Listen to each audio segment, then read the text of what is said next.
एक सुनहरे सुबह की पहली किरणों के साथ बर्बरीक, एक वीर योद्धा, अपनी अंतिम परीक्षा की ओर बढ़ रहा था। उसकी आंखों में न केवल साहस था, बल्कि एक गहरी करुणा भी। जैसे ही उसने युद्ध भूमि की ओर कदम बढ़ाया, उसके मन में कृष्ण के प्रति एक गहरा प्रेम उमड़ रहा था। कृष्ण ने उसे जीवन की सच्चाइयों से परिचित कराया था, और अब जब बर्बरीक अपने अस्तित्व के अंतिम क्षणों में था, तो वह अपने प्रिय भगवान के समक्ष खड़ा था। गर्मी की धूप ने उसकी त्वचा को छूते हुए उसे उस अद्भुत क्षण के लिए तैयार किया। उसकी शारीरिक थकान के बावजूद एक आंतरिक शक्ति उसे आगे बढ़ने के लिए प्रेरित कर रही थी।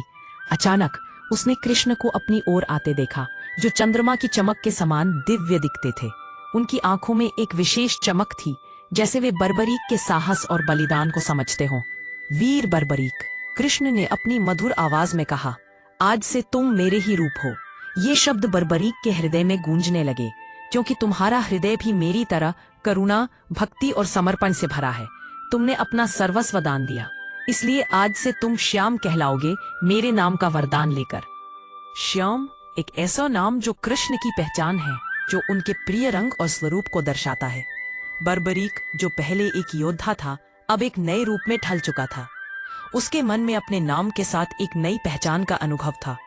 यह नाम केवल एक उपाधि नहीं थी, बल्कि एक नई शुरुआत थी। बर्बरीक ने अपने भीतर की शक्ति को महसूस किया और उसने सोचा, मैं अब सिर्फ बर्बरीक नहीं हूँ, मैं श्याम हूँ जो हारे के सहारे है। इस अद्भुत क्षण में उसने अपने जीवन का उद्देश्य पाया। वह अब न केवल एक योद्धा था, बल्कि एक आत्मा थी जो अन्याय के खिलाफ लड़ाई लड़ने के लिए तैयार थी।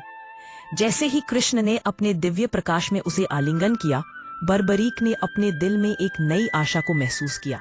उसके आसपास की हवा में एक ताजगी थी, जैसे उसकी आत्मा ने नई ऊंचाइयों को छू लिया हो।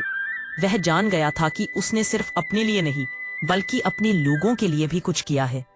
आज वह खाटू श्याम के नाम से जाना जाएगा, एक ऐसा नाम जो उसे हमेशा कृष्ण की करुणा और भक्ति से जोड़ेगा। इस तरह बर्बरीक का नाम श्याम में ढल गया और उसकी कहानी ने सदियों तक लोगों के दिलों में जगह बनाई।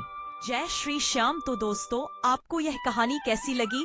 ऐसी ही जानकारी के लिए हमारे चैनल को सब्सक्राइब करें, वीडियो को लाइक करें और बाबा के सच्चे भक्त कमेंट्स में जय श्री श्याम जरूर लिखें।